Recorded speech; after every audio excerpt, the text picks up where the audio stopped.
My name is Melissa. I'm 36 years old, and I never thought I'd have to protect my inheritance from my own family. When my grandmother Eleanor died, she left me substantial assets. At our family meeting last month, my parents casually announced they'd use it all to bail out my brother's gambling debts. They had no idea I'd already transferred everything to a trust fund they couldn't touch. Their faces when I told them? Priceless. Before I continue my story, I'd love to know where you're watching from. Drop your location in the comments, hit that like button, and subscribe if you want more stories about standing up to family manipulation. Trust me, what happened next will show you exactly why setting boundaries with family is sometimes the most important thing you can do.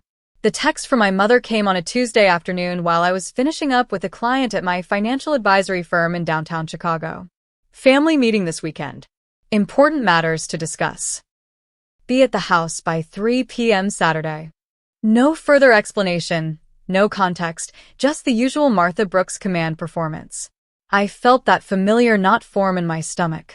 In our family, important meetings had always been code for Bradley needs something and you need to help.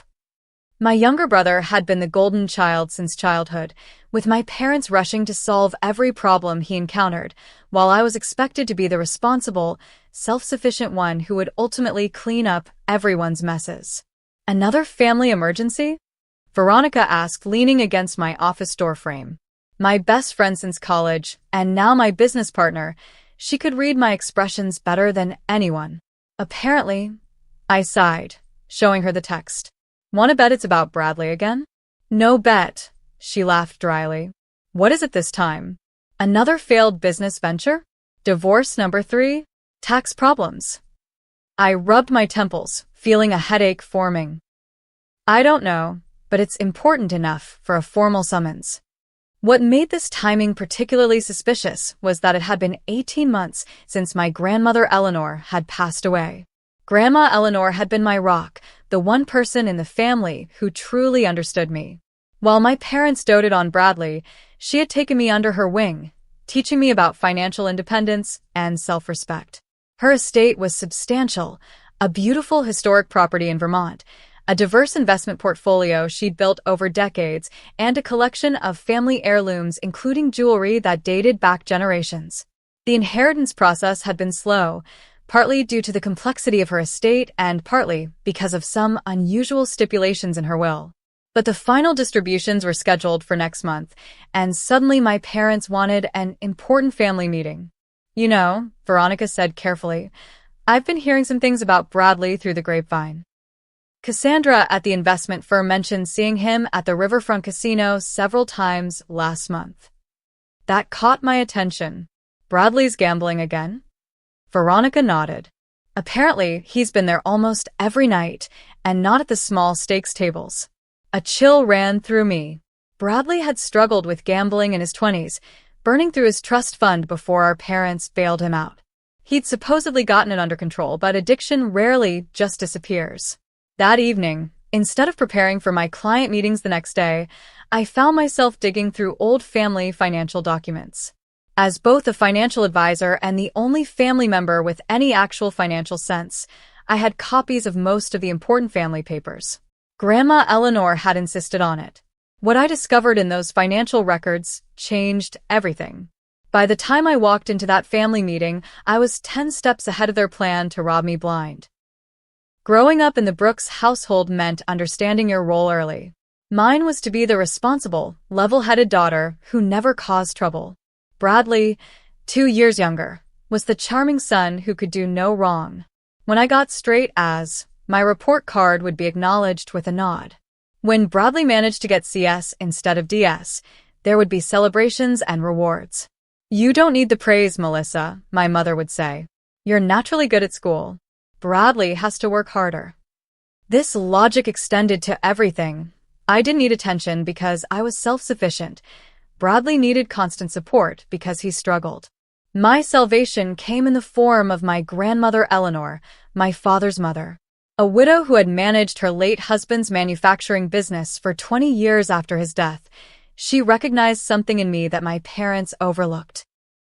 "You have a head for numbers and a strength they don't see," she told me during one of our weekend visits when I was 12. They're so busy looking at what Bradley needs that they don't see what you have to offer. Grandma Eleanor became my mentor. While my parents took Bradley to sports games and movies, she took me to her investment advisor's office and taught me how to read financial statements. When I turned 16, she helped me open my first investment account with money I'd earned tutoring classmates. Financial independence is freedom, she would say. Learn to manage money, and you'll never be at anyone's mercy. I took her lessons to heart, majoring in finance at Northwestern and going on to get my MBA and financial advisor certifications. Meanwhile, Bradley dropped out of 3 different colleges before our parents finally stopped paying tuition.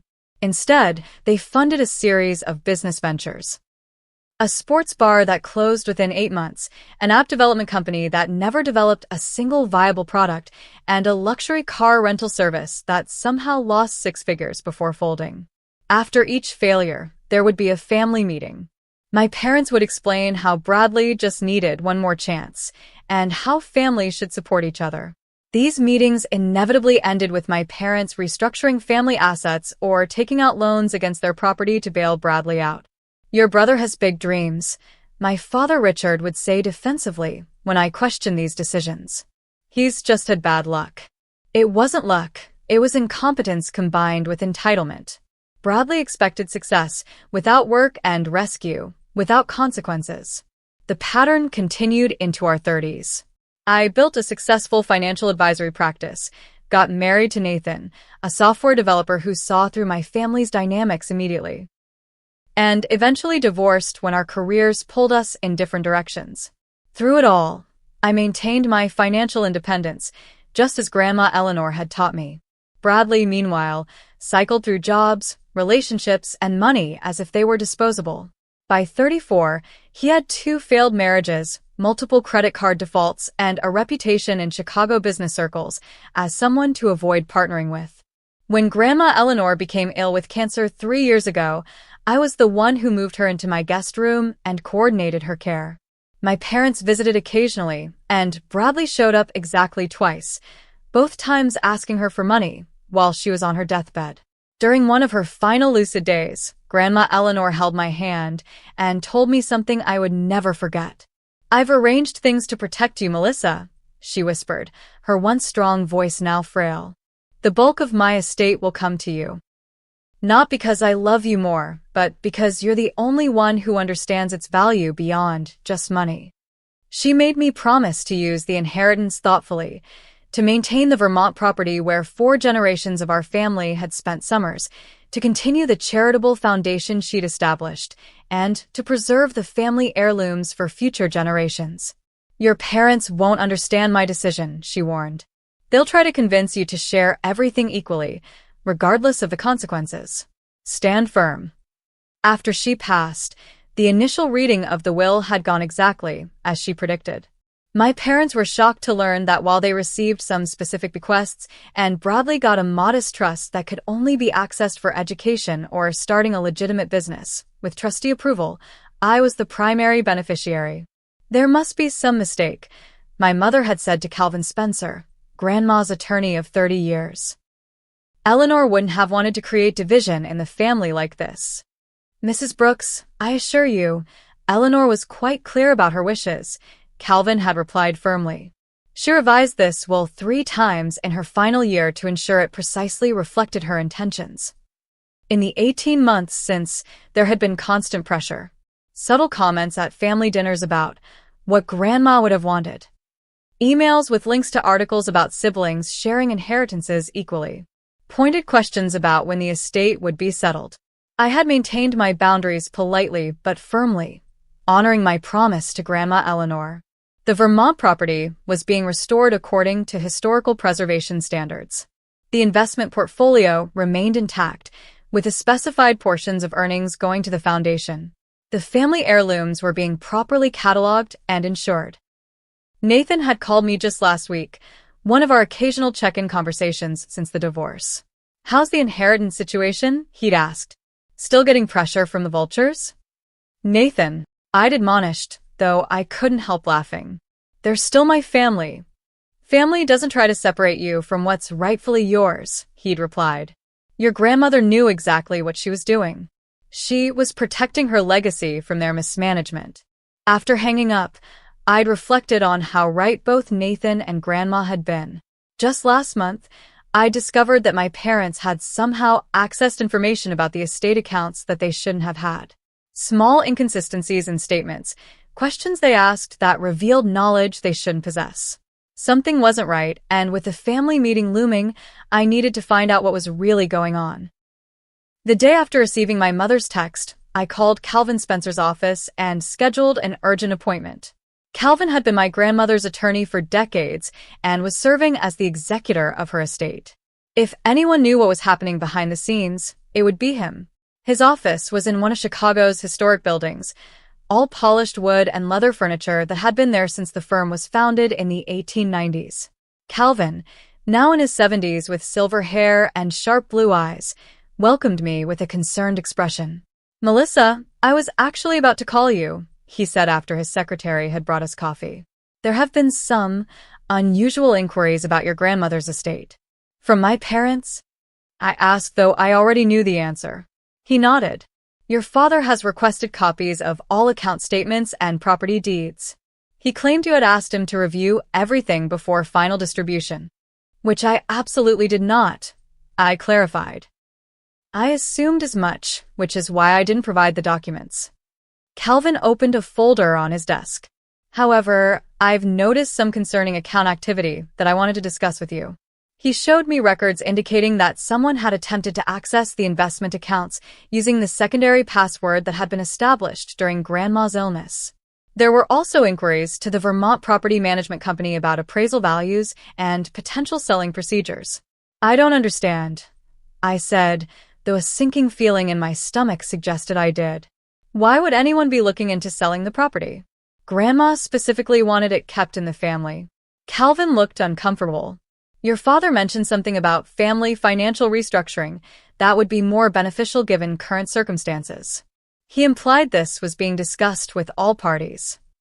"This is the first I'm hearing of it," I said, my voice tight. "What current circumstances is he referring to?" Calvin hesitated. "It's not my place to speculate, but he did mention significant family obligations that needed to be addressed before the inheritance distribution." "Bradley," I said flatly. "This is about Bradley." Calvin didn't confirm or deny, maintaining his professional discretion, but his expression told me everything. I thanked him for his vigilance and asked him to continue preventing unauthorized access to the estate. Then I made my next stop, the office of Dennis Watkins, the family accountant who had managed both my parents' and Bradley's finances for years. Dennis was less discreet than Calvin after I pressed him about recent activities. "Look, I'm caught in the middle here," he said nervously, straightening papers on his desk. "Your parents asked me not to discuss this with you until after your family meeting." "Dennis, these are my grandmother's assets we're talking about. I have a right to know if something's going on." He sighed heavily. "Bradley's in trouble, Melissa. Serious trouble. Gambling debts." I guessed. Dennis looked surprised. "You knew?" I suspected. "How much?" "Over $300,000. To some very unpleasant creditors." He lowered his voice. "People who don't just send collection notices, if you understand what I mean." The amount staggered me. "And let me guess, my parents want to use my inheritance to bail him out." Again. Dennis's uncomfortable expression confirmed it. "They've asked me to prepare financial projections for using the most liquid assets from the estate to clear his debts immediately after distribution." "Which assets exactly?" He reluctantly showed me their plan: liquidate the investment portfolio, take a mortgage against the Vermont property, and sell the most valuable pieces of the jewelry collection. Essentially, they planned to dismantle everything Grandma Eleanor had specifically wanted preserved. "Have they done this before?" I asked. "Used family assets to pay off Bradley's debts without telling me?" Dennis looked even more uncomfortable. "Your parents refinanced their home twice to cover Bradley's previous gambling losses. And 3 years ago, they sold some of your grandfather's coin collection that was supposed to be held in trust for both you and Bradley. That collection had been promised to us since childhood. I'd never received my portion and had assumed it was still in storage." After leaving Dennis's office, I went straight to my parents' house, knowing they'd be out at their weekly bridge game. I still had a key from when I would check on the place during their winter trips to Florida. What I was about to do wasn't strictly ethical, but I needed to know the truth. In my father's home office, I found folders labeled Family Trust Restructuring containing draft documents for a new family trust that would consolidate all of Eleanor's assets under my parents' control as trustees. Another folder held emails between my father and a different attorney, not Calvin, discussing how to challenge certain provisions of Grandma's will if necessary. Most damning was an email exchange between my parents discussing their strategy. Melissa will resist at first, but once we explain Bradley's situation, she'll come around. She always does. My mother had written. My father's response: if she doesn't, we can proceed with Plan B. The important thing is getting access to those assets before Bradley's creditors take more drastic action. Once everything's in the family trust, we can distribute as needed. There was in black and white. They were planning to use emotional manipulation to get me to hand over my inheritance, and if that didn't work, they had a Plan B that involved legal maneuvers to seize control. I photographed the crucial documents with my phone, and I carefully replaced everything exactly as I'd found it. As I drove home, I mentally cataloged what was at stake. The Vermont property that had been in our family for 4 generations, the stock portfolio worth nearly $2 million that Grandma had built meticulously over decades, and the jewelry collection that included pieces from the 1890s that had been passed down through the women in our family. All of it would be liquidated to pay off Bradley's gambling debts if my parents had their way. And once those assets were gone, they would be gone forever. The family legacy Grandma Eleanor had entrusted to me would disappear. By the time I reached my condo, hurt and betrayal had given way to cold determination. They thought I was the same passive daughter who would sacrifice everything for family harmony. They had no idea who they were dealing with now. The morning after discovering my parents' plan, I contacted Diana Roberts, a trust attorney I knew through professional circles. Diana specialized in asset protection and had a reputation for creative but impeccable legal strategies. Her office was sleek and modern, a sharp contrast to Calvin Spencer's traditional space, reflecting her contemporary approach to wealth protection. "Let me make sure I understand," Diana said after I explained the situation. "Your grandmother left you these assets in her will. The estate is in final probate. And your parents are planning to pressure you into putting everything into a family trust they control, so they can use it to pay your brother's gambling debts." "That's exactly right," I confirmed. "And they have a Plan B that seems to involve challenging the will if I don't cooperate." Diana's expression hardened. "They don't have legal grounds to challenge a properly executed will simply because they don't like the distribution. But they could potentially cause delays and complications, especially if they're willing to make false claims." "What are my options?" I asked. "The strongest approach would be creating an irrevocable trust before they can act," she explained. "Once assets are in an irrevocable trust with you as both grantor and beneficiary, they're protected from exactly this kind of family pressure. Your parents would have no legal means to access them." "How quickly can we set that up?" Diana checked her calendar. "I can have the documentation ready by tomorrow afternoon. But we'll need to move fast to transfer the assets before your family meeting."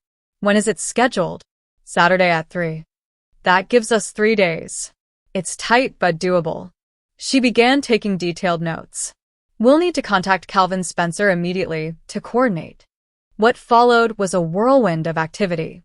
Diana drafted the trust documents while I worked with Calvin to prepare for the asset transfers. The process was complex, requiring different approaches for each type of asset. For the investment portfolio, we needed to establish new accounts in the name of the trust and execute transfer instructions. For the Vermont property, we needed to prepare and file a new deed. For the jewelry collection and other physical assets, we needed to document their transfer to the trust's ownership. Thursday evening, I was at Diana's office signing the final trust documents when my phone rang. My mother's name flashed on the screen. "Don't answer," Diana advised, sliding another document toward me for signature. I silenced the call, but moments later a text appeared. "Why were you asking Dennis about Bradley's finances?" "We agreed to discuss everything at the family meeting. Please don't make this more difficult than it needs to be. I showed Diana the message. They know I'm onto them. All the more reason to finish this tonight, she said firmly. Let's complete these signatures. By Friday afternoon, the investment accounts had been successfully transferred to the trust. Calvin had expedited the property deed filing for the Vermont house. The final step was retrieving the jewelry collection from the safety deposit box at my parents' bank. This was the riskiest part of the plan. The box was in my name, but it was at the bank my family had used for generations, where the staff knew my parents well. If someone mentioned my visit to them, they might realize what I was doing. As the bank manager led me to the vault, my heart pounded. The safety deposit box contained not just jewelry, but also small family heirlooms that Grandma Eleanor had specifically wanted me to have. Her mother's silver compact, the pocket watch that had belonged to her father, and a collection of handwritten family recipes dating back to the 1880s. As I opened the box and saw the familiar blue velvet jewelry pouches, I felt a wave of emotion.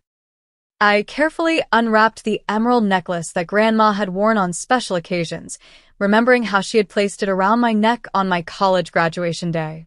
This will be yours someday, she had said. Not just as jewelry, but as a reminder of the women in our family who made their own way. Now I was ensuring that her wish would be honored. I signed the necessary documentation to remove all items from the box, placed everything in my bag, and left the bank without incident.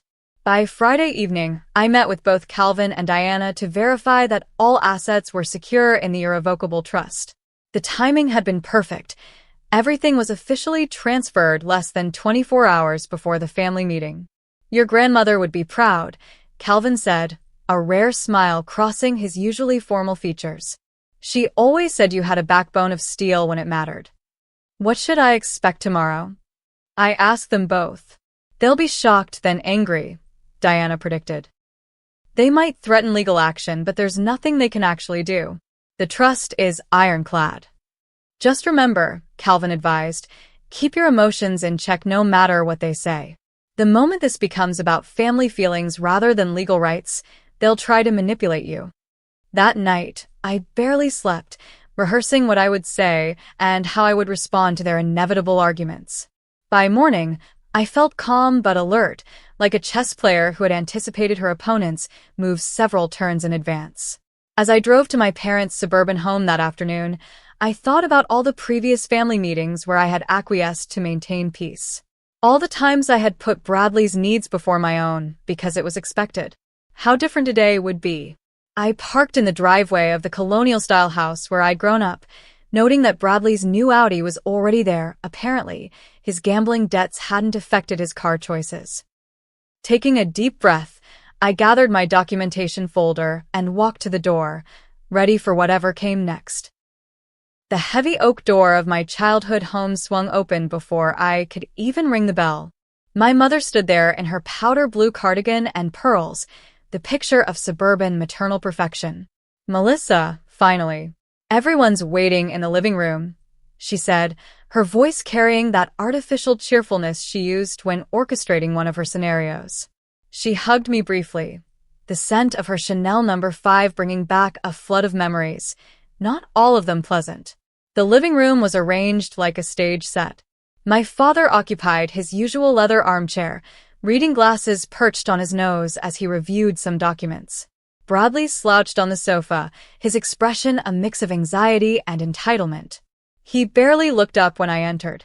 Drink, my father offered, gesturing to the cocktail cart where he'd already prepared his standard Saturday scotch. Just water, thanks, I replied, choosing the armchair furthest from Bradley. I needed a clear head for what was coming. After a few minutes of my mother's forced small talk about neighborhood gossip and the weather, my father cleared his throat, the traditional signal that the real meeting was about to begin. Melissa, we've asked you here today to discuss an important family matter, he began, his voice taking on the authoritative tone he'd used throughout my childhood. As you know, family has always been our highest priority in this house. I nodded but said nothing, allowing him to continue. We've faced challenges before, and we've always overcome them by supporting each other, he continued, glancing at my mother, who nodded encouragingly.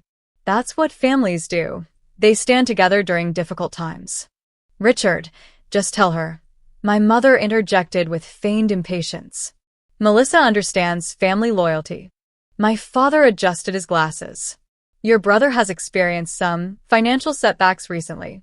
Bradley shifted uncomfortably on the sofa, but remained silent. The nature of these setbacks isn't important, my father continued. What matters is finding a solution that works for everyone.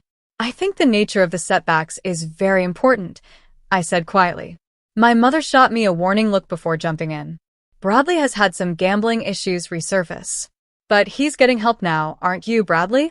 Bradley nodded without making eye contact. Yeah, I'm going to meetings and stuff. The immediate concern, my father pressed on, is addressing certain financial obligations that have become rather urgent. You mean his gambling debts, I stated flatly. My father frowned at my directness. As I was saying, with your grandmother's estate finally being distributed next month, we've worked out an arrangement that makes the most sense for the family as a whole. He slid a folder across the coffee table toward me. We're establishing a new family trust that will consolidate all of Eleanor's assets. Your mother and I will serve as trustees, ensuring everything is managed properly for everyone's benefit. The first priority, my mother added smoothly, would be resolving Bradley's current situation. But ultimately, everything would still be family property. It's what your grandmother would have wanted. I didn't touch the folder. Is it? My father continued, as if I hadn't spoken. Calvin Spencer has been less than cooperative with our requests, which has been disappointing. But our attorney assures us this new arrangement is legally sound. We just need your signature on these documents. He pulled out a pen and held it out to me expectantly. The silence stretched as I made no move to take it. Bradley finally looked up, his expression darkening. Just sign the papers, Melissa. Don't make this a bigger deal than it needs to be. Still, I said nothing. Perhaps you don't understand the severity of the situation, my mother said, her voice taking on an edge. Bradley owes some very dangerous people. This isn't just about money. How much? I asked. My parents exchanged glances. $327,000, my father finally admitted. Plus another $80,000 to the IRS, my mother added reluctantly. And the loan from Uncle Frank, Bradley muttered. So over $400,000 in total, I summarized. Which you plan to pay using my inheritance. The family's assets, my father corrected sharply. Eleanor's estate belongs to the family. Actually, it doesn't, I replied calmly. Grandma Eleanor was very specific about her wishes. The Vermont property is to be preserved for future generations. The investment portfolio is to continue funding her foundation. The family heirlooms are to be protected, not sold. Those were general sentiments, not legal requirements, my mother dismissed. The will gives you technical ownership, but Eleanor always intended these assets to benefit the entire family. And bailing out Bradley's gambling debts benefits the family how, exactly? I asked. Bradley slammed his hand on the coffee table. For God's sake, Melissa. They're trying to keep me from getting my legs broken, or worse. Is that what you want? To see your brother hurt because you're being selfish. That's enough, my father said sharply, though it wasn't clear whether he was addressing me or Bradley. He took a deep breath and tried a different approach. Melissa, we understand this isn't ideal, but it's temporary. Once Bradley gets back on his feet, the trust will still hold all the assets for everyone's future benefit. We've helped you plenty over the years, my mother added, though we all knew that wasn't true. Now it's your turn to help your brother. I looked at each of their faces. My father's stern confidence, my mother's manipulative concern, Bradley's desperate entitlement. They were so certain of how this would play out, so sure that I would eventually give in, as I always had before. I think there's something you should know about grandmother's inheritance, I said finally. As of yesterday, I continued, meeting each of their gazes steadily. All assets from Grandma Eleanor's estate have been transferred to an irrevocable trust with me as both grantor and beneficiary. The Vermont property, the investment portfolio, and all the family heirlooms are now legally protected. None of you can touch them. The silence that followed was absolute. My mother's mouth opened and closed without sound. My father's face flushed a dangerous shade of red. Bradley stared at me as if I'd suddenly started speaking a foreign language. That's not possible, my father finally said. The estate is still in probate. Final probate, I corrected. Calvin expedited the last distributions at my request, and Diana Roberts helped me establish the trust immediately afterward. Diana Roberts? My mother repeated. You went behind our backs to another attorney? Just like you went behind my back to another attorney to try to challenge Grandma's will? I countered. Yes, I know about Plan B. My father's expression confirmed everything. You had no right to do this. I had every right, I replied. They're my assets to protect, and that's exactly what Grandma Eleanor wanted me to do. Bradley suddenly sprang to his feet, his face contorted with rage. You selfish bitch. Do you have any idea what these people will do to me if I don't pay? Bradley, my mother gasped, though whether she was shocked by his language or the confirmation of the danger, I couldn't tell. You've always been like this, he continued, pacing now. Always thinking you're better than everyone. Always judging me. The perfect daughter with her perfect career who never needed help from anyone. That's not true, I said. I worked for everything I have. The difference is that I don't expect others to bail me out when I make bad decisions. My mother rose and came to sit beside me, taking my hand in hers. Her voice became soft, cajoling, the tone she had always used to get her way. Melissa, darling, I understand you're upset that we didn't discuss this with you earlier. That was our mistake. But surely you can see that Bradley's life is potentially in danger. As a family, we need to protect each other. I gently but firmly removed my hand from hers. I agree that Bradley needs protection from himself and from your enabling. This has to stop. You have no idea what you're talking about, my father interjected. Bradley has a disease. Addiction is an illness, not a choice. I know that, I replied. And the appropriate response to illness is treatment, not financial bailouts that allow the behavior to continue. We can fight this in court, my father threatened, lawyer mode fully engaged now. You've violated the spirit of your grandmother's will. No, I've honored it explicitly, I corrected. And you're welcome to challenge the trust in court, but Diana assures me it's ironclad. All you'll accomplish is spending more money on legal fees that could be better used solving the actual problem. Bradley had moved to the window, his back to us, shoulders rigid with tension. Easy for you to say. You're not the one who'll be dealing with Vinny and his guys. Who exactly did you borrow from, Bradley? I asked. He turned, his expression a mix of defiance and fear. Does it matter? Money's money. It matters if they're loan sharks or worse, I replied. That's not just gambling. That's getting involved with criminals. Don't be so dramatic, my mother interjected. Bradley borrowed from some private lenders when the banks wouldn't help. It's not ideal, but it's not organized crime. The way she avoided my eyes told me she was lying. This isn't getting us anywhere, my father said, his tactical mind clearly searching for a new angle. Melissa, the trust may be irrevocable, but as the beneficiary, you can still direct distributions. You can choose to help your brother without dismantling the entire structure. That's true, I acknowledged. But I won't be doing that. Then you're choosing to put property and money above your own brother's safety, my mother said, her voice hardening. I never thought you could be so cold. I'm choosing to end a destructive pattern, I corrected her. One that you and Dad have enabled for decades. Don't you dare blame us for this, my father said, his voice rising. We've done everything possible to help both our children succeed. No. You've done everything possible to protect Bradley from consequences, which is very different from helping him succeed. I stood up, gathering my purse. I'm not going to participate in this cycle anymore. If you walk out that door, my mother said, her voice trembling with either genuine emotion or a theatrical effect, you're turning your back on this family. I'm not turning my back on anyone, I replied.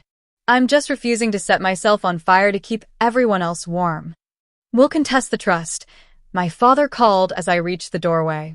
We'll claim undue influence, mental incapacity on Eleanor's part, anything we can. You'll be tied up in court for years. I turned back. And how exactly will that help Bradley with his immediate debt problem? Because those private lenders don't typically wait for family court disputes to be resolved. That silenced him momentarily. This isn't over, Bradley said, his voice low and threatening. You think you're so smart, but you have no idea what you're doing. I looked at each of them one last time. These people who were supposed to be my support system but had instead tried to manipulate and use me throughout my life. I know exactly what I'm doing, I said quietly. For the first time, I'm honoring Grandma Eleanor's wishes and my own boundaries at the same time. As I walked to my car, I could hear Bradley shouting obscenities from the doorway. My mother called my name repeatedly, her voice shifting from anger to pleading. My father remained silent, which was somehow more unsettling than their emotional outbursts. Once inside my car, the composure I had maintained throughout the confrontation finally cracked. My hands shook as I gripped the steering wheel, and tears blurred my vision. I had anticipated their reactions logically, but the emotional reality of standing against my entire family hit me with unexpected force. I drove to a nearby park, parked in a secluded spot, and finally allowed myself to cry for the family I wished I had, for the grandmother who had tried to protect me, and for the brother who might never find his way to recovery. As I sat there trying to collect myself, my phone rang with an unknown number. Thinking it might be Diana with updates, I answered. Melissa? It's Thomas. Thomas Brooks. Your uncle. My father's estranged brother, whom I hadn't seen in over 15 years. How did he even have my number? Uncle Thomas? I said, confused. How did you? Calvin Spencer contacted me, he interrupted. He thought I might have information that could help you understand what's really going on with your parents and Bradley. We need to talk in person. There's more to this situation than you know. I met Uncle Thomas the next morning at a quiet cafe downtown. I barely recognized him. The last time I'd seen him was at a family funeral when I was in college. Now in his late 60s, he had the same Brooks family features as my father, but with deeper laugh lines and gentler eyes. You look like Eleanor, he said as I sat down. She would be proud of what you did yesterday. You know about that already? He smiled wryly. Richard called me in a rage last night. Apparently, I'm still his go-to when he needs to vent about family betrayals. Ironic, given our history. I vaguely remembered childhood whispers about Uncle Thomas being cut off from the family after some business disagreement with my father. Calvin said you have information about my parents and Bradley? Thomas nodded gravely. Your parents aren't just trying to bail out Bradley this time. They're trying to save themselves. Over the next hour, Thomas revealed a financial history I'd never suspected. My parents had been covering Bradley's gambling debts for over a decade, far longer and more extensively than I'd realized. What had started as paying off a few $1,000s in college had escalated to hundreds of thousands by the time Bradley was in his 30s. The first major crisis was 8 years ago, Thomas explained. Bradley owed almost $200,000 to some serious people. Your parents remortgaged their house and liquidated most of their retirement accounts to cover it. I had no idea, I admitted. They were too proud to let anyone know, especially you. Richard always resented how easily financial success came to you while Bradley struggled. The next bombshell was even more shocking. My parents were essentially broke. Between Bradley's debts, bad investments of their own, and their determination to maintain appearances, they had depleted nearly all their assets. The family home has 2 mortgages against it now, Thomas said. Richard's law practice has been losing money for years. Most of his clients moved to younger firms with more modern approaches. They've been living on credit cards and home equity lines while waiting for Eleanor's estate to solve everything. But why didn't they just tell me the truth? I would have helped them, not with Bradley's gambling debts, but with their own financial situation. Thomas smiled sadly. Pride. Control. Richard has always needed to be the provider, the patriarch, admitting financial failure to his daughter, who excels in finance. He couldn't do it. Thomas then handed me a folder containing bank statements, property records, and loan documents, evidence he had gathered over the years as he watched the family spiral from a distance. Why are you showing me this now? I asked. Because unlike Richard and Martha, I think Bradley can still be saved, but only if the enabling stops completely. His expression hardened. And because Eleanor asked me to keep an eye on things if anything happened to her. She knew they might try to use her estate to bail everyone out one last time. Armed with this new understanding, I arranged another family meeting, this time on my terms at my condo, with Calvin and Diana present. My parents arrived looking defensive. Bradley came separately, appearing exhausted and defeated. Before we begin, I said once everyone was seated, I want to make something clear. This meeting isn't about negotiating access to Grandma Eleanor's assets. The trust is established and will remain intact. We're here to discuss how to actually solve the problems we're facing, not just put a temporary financial bandage on them. My father started to object, but my mother placed a restraining hand on his arm. I've spoken with Uncle Thomas, I continued. I know about the remortgaged house, the depleted retirement accounts, and the extent of Bradley's debts over the years. My parents exchanged alarmed glances. Thomas had no right to share private family matters, my father began. Like you had no right to try to seize control of my inheritance? I countered. We're past privacy concerns now. This is about survival, Bradley's literal safety, your financial security, and the preservation of Grandma's legacy. I turned to my brother. Bradley, I need you to be completely honest. What's the full extent of your current debts, and who exactly do you owe? Bradley looked at our parents, who nodded resignedly. Finally dropping the facade, he detailed gambling debts totaling nearly $450,000, spread across casinos, credit cards, and yes, loan sharks with connections to organized crime in Chicago. They've given me until the end of the month, he admitted, his voice hollow. After that, they start taking collateral, which could be anything from breaking my legs to forcing me to do things for them to work off the debt. And your gambling addiction? Are you genuinely seeking treatment? Bradley stared at his hands. I've been to 2 Gamblers Anonymous meetings. It's harder than I thought it would be. Admitting I can't control it, I turned to my parents. And your financial situation? No more half-truths. With obvious reluctance, they confirmed what Thomas had told me. They had less than $20,000 in savings, massive mortgage debt, and credit card balances that kept them awake at night. My father's law practice was barely covering its overhead. They had been counting on Eleanor's estate to solve everything at once.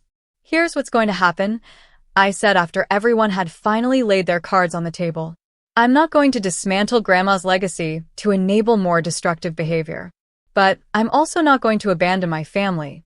I outlined a 3-part plan. First, Bradley would enter a residential treatment program for gambling addiction, fully paid for from my personal savings, not the trust. But his continued support would be contingent on his full participation in recovery. Second, I would help my parents develop a financial recovery plan, including possible downsizing, restructuring my father's practice, and legitimate debt consolidation. Again, I would provide some personal financial assistance, separate from the trust. Third, we would address Bradley's debts strategically, negotiating with legitimate creditors for payment plans and working with appropriate authorities to handle the loan sharks. I would contribute to legitimate debt repayment, but only after treatment was underway and only for documented debts. This is conditional assistance, I emphasized. I'm helping with recovery, not enabling continued destructive patterns. If anyone returns to old behaviors, the support stops immediately. You're in no position to dictate terms to us, my father began, but my mother interrupted him. Richard, stop. Just stop. Her voice was tired but clearer than I'd heard it in years. Melissa's right. We've been handling this all wrong for too long. Bradley looked up, surprise registering on his face at our mother's words. We've failed you, Bradley, she continued, tears forming. Not by refusing to pay your debts, but by always paying them. By never requiring you to face consequences. It was the first genuine moment I could remember witnessing between them. Over the next 3 hours, we hammered out details with Calvin and Diana's help. My parents agreed to financial counseling and transparency. Bradley committed to the treatment program, starting the following week. We established clear boundaries and expectations for everyone. As they prepared to leave, Bradley hung back, waiting until our parents had gone outside. "I don't deserve your help," he said quietly. "This isn't about deserving," I replied. "It's about family helping each other in ways that actually promote healing, not harm." He nodded, understanding passing between us perhaps for the first time in our adult lives. The following week, I drove Bradley to the treatment center, a respected facility outside the city. As we pulled up to the entrance, he turned to me. "I'm terrified," he admitted. "That's good," I told him. "Fear means you're finally taking this seriously. What if I fail again?" "I considered this carefully. Then you'll have to find the courage to try again. But this time, you'll do it knowing that I'm supporting your recovery, not your addiction. There's a difference." As I watched him walk into the facility, I felt something I hadn't expected. Hope. Not certainty, but possibility. It was a beginning. 6 months later, I stood on the wide porch of the Vermont property, watching autumn leaves drift across the lawn. Grandma Eleanor had always said fall was when the house looked its most beautiful, with the red maple trees framing the white colonial structure against the mountains beyond. The restoration was nearly complete. I'd honored Grandma's wishes by working with historical preservation experts to maintain the property's original character while updating the essential systems. This weekend was my first day since the work had been finished. My phone buzzed with a text from Veronica. "How's the solitude treating you? Ready for visitors yet?" I smiled as I replied, "Maybe next weekend." Still processing everything. And there was much to process. The past 6 months had been a journey of establishing new boundaries and rebuilding relationships on healthier terms. Bradley had completed the 90-day residential program and was now living in a transitional recovery house while attending daily GA meetings. He had secured a job at a local garden center, modest work compared to his previous business ventures, but steady and stress-free. Most importantly, he was taking responsibility for his recovery one day at a time. My parents had made changes too, though not without resistance. They had finally sold the too-large family home and moved to a comfortable condo. My father had merged his struggling practice with a younger firm where he now worked reduced hours as an of-counsel attorney. Their finances were still tight, but they were no longer drowning in debt. Our relationships remained fragile. There were still tense moments and old patterns that threatened to resurface. But there was also new honesty between us all. My parents had stopped pretending everything was perfect, and I had stopped expecting them to be different people. "You've changed them," Veronica had observed during our last lunch. Standing firm actually forced them to grow. "They changed themselves when they ran out of alternatives," I had corrected her.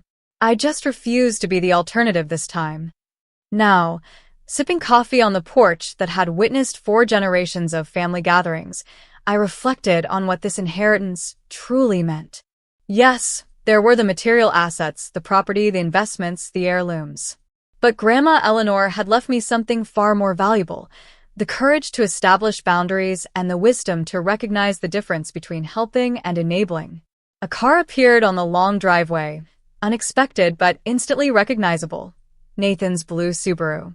We had been in more regular contact lately, our friendship rekindling now that the wounds of our divorce had healed. "Hope you don't mind the surprise visit," he called as he got out of the car. "I was driving to Burlington for a conference and remembered you were here." "Perfect timing," I replied, genuinely pleased to see him. "Coffee's fresh." As we sat on the porch talking, I found myself sharing the full story of the past 6 months, something I hadn't done with anyone except Veronica. "I'm proud of you," Nathan said when I finished. "I always knew you had this strength in you. Your grandmother saw it too." "Sometimes I still feel guilty," I admitted. "Like I should have done more, sooner." "You did what you could when you were ready," he said simply. "That's all anyone can do." Later that afternoon, I received an unexpected call from Bradley. "Just checking in," he said, his voice steadier than it had been in years. 6 months clean today." "That's wonderful," I said, genuinely proud. "How are you feeling?" "Grateful. Scared sometimes. But mostly just present." He paused. "I wanted to thank you. Not just for the treatment, but for not giving up on me completely. You would have been justified if you had." That's not what family does, I replied. Real family holds each other accountable, but doesn't abandon each other. After we hung up, I went to the library, Grandma Eleanor's favorite room in the house. I had preserved it exactly as she had kept it, with the leather-bound books on the shelves and her reading chair by the window. From the desk drawer, I took out a small box containing the emerald necklace she had promised me on my graduation day. As I opened it, a folded piece of paper fell out, a letter I had never seen before, in Grandma's distinctive handwriting. My dearest Melissa, if you're reading this, then you've taken possession of the Vermont house and found this letter where I knew you would eventually look. I want you to know that I left you these assets not just because you were the only one who would protect them, but because you were the only one who understood their true value beyond money. Family legacy isn't about property or jewels. It's about values that endure. Courage, integrity, self-respect. You have all of these in abundance. There may come a time when Richard, Martha, and Bradley will try to claim what I've left you. Stand firm, not out of selfishness, but because sometimes the greatest gift we can give others is to stop protecting them from the consequences of their own choices. Whatever happens, remember that the most valuable inheritance I could give you isn't stored in bank vaults or property deeds. It's the strength I see in you, the strength to make difficult choices and to live with integrity even when it's painful. All my love, Grandma Eleanor. Tears blurred my vision as I carefully refolded the letter. She had known all along what might happen and had prepared me not just with assets, but with the wisdom to protect them. That evening, I hosted a small dinner at the house. My parents, Bradley, Nathan, Veronica, and Uncle Thomas. It was the first time we had all been together since the confrontation 6 months ago. There were awkward moments and old tensions just beneath the surface, but there was also laughter and genuine conversation. As we sat around the dining table that had hosted Brooks' family gatherings for generations, I realized that this imperfect, complicated, evolving relationship was also part of my inheritance. Not just the property and assets Grandma Eleanor had legally left me, but the family she had always hoped we could become. Some inheritances aren't stored in bank vaults or property deeds. The most valuable things my grandmother left me were her courage and self-respect. And those are things nobody could ever take away. What would you have done in my situation? Would you have protected your inheritance or shared it with family despite their intentions? Share your thoughts in the comments below. If you enjoyed this story about standing up for yourself while balancing family loyalty, please like and subscribe for more real-life experiences. And remember, sometimes the most valuable inheritance isn't measured in dollars, it's measured in self-worth and courage. Thank you for watching, and may you find the strength to set boundaries in your own relationships when needed.